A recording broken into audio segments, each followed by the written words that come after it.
Hello and welcome to week 4. We are halfway through the course, and I have been enjoying reading everything you guys have submitted to me so far.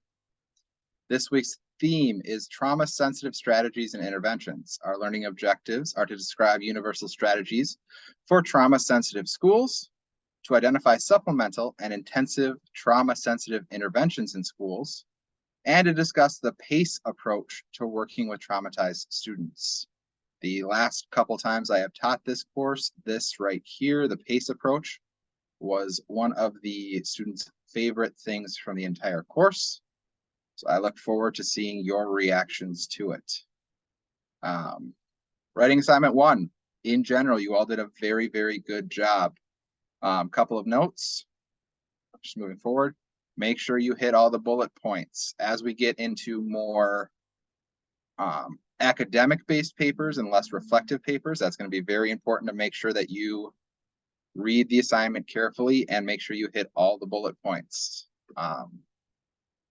If you have questions, feel free to email me and I will respond as quickly as possible. And again, a reminder, if you don't have the template from me, shoot me an email and I will send it to you. I still cannot figure out why Blackboard will not let anybody open it, as even I can't open the thing that I posted myself. It really doesn't make any sense. And it's happening in both courses right now. All right, this week you have 3 chapters and 1 video. So, got 3 chapters. I believe the video is in one of the discussion boards, if I remember correctly. Yep. In week 4, discussion board 1, you will have a video by Dr. Berger, and it is 23 minutes long, so make sure you budget the time for that. Looking ahead, week 5, you only have 1 chapter to read, and week 6, there are none. So your heavy lifting for reading is almost done for the semester. Discussion boards. Note on that, please try to get them done on time. There are a couple folks who are coming in real close to deadline, so just try to make sure you get them done on time. Otherwise, in general, everybody is doing excellent work. I am loving your guys' dialogue between each other. The outside sources you're bringing in have all been great, so keep that up. I will hopefully be able to get week 3 graded here probably, I would say by the end of the day, Monday, hopefully is my goal. I just finished the other course. I switch it up every week who I do first. Just finished the other course this morning. I'm not sure if I will have time to get through all of your guys's today. I might have a chance to get started. And then assignment 4, that will be due this Saturday. You are going to find a school, preferably not a full school district or a state system, somewhere in the United States that self-reports as a trauma-informed school. Conduct the research via the internet, including the school's website. For instance, you could just Google trauma-informed schools and see if you find one. 2 of the ones that I have seen in the past are the Walla Walla School from Washington and St. Paul City School. If you absolutely cannot find another school, those are okay. However, I think I've read about 15 papers on each of them at this point. So if you can find a different school, I would greatly appreciate that. As normal, the APA cover page is required, 3 pages of written content, and then a reference page. This should be in 3rd person, so no I's. Make sure you include your headings, in-text citations, and references, all per your APA. The things that you need to hit on are going to be the characteristics of a trauma-informed school. This is from your research and the textbook so far.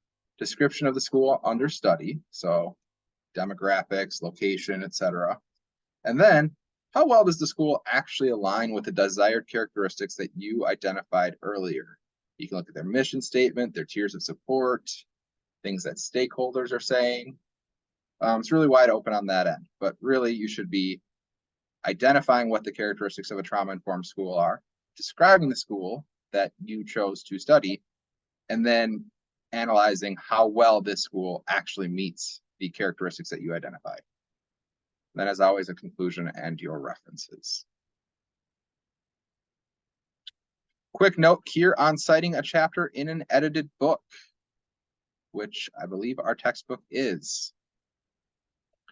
So if there is a chapter that is by a different author, you would cite that author, the year of their publication, and the title of the chapter. Then you would say in edited book, the editor name and editor name. You put in parentheses editors. Then the title of the work, capital letter for a subtitle, if there is one. And then this and the pages of the chapter, publisher, DOI, all that stuff's the normal. The difference here is having the author and the editor listed. That's different. That doesn't usually happen. And then also when you list the pages of the chapter or essay, so that's right here, instead of just a P, you use PP. That does not happen if you're doing like journal articles. And then also list any edition number in the same set of parentheses as the page number. So if this is the second or third edition, it would be second edition, pages 66 through 72. If you have any questions on that, go ahead and email me. Otherwise, that is from the APA manual. Trauma-sensitive strategies and interventions. If you think you are too small to make a difference, you haven't spent a night with a mosquito. That is an African proverb, and being from Minnesota, I very much understand it. All right, the PACE approach, which you will find in the readings this week, is playfulness, acceptance, curiosity, and empathy. Empathy doesn't come without understanding. Understanding doesn't come without listening. True listening doesn't come without relationship. It always comes back to relationship. That is a quote by James Moffat. Our 2 prompts for discussion board this week.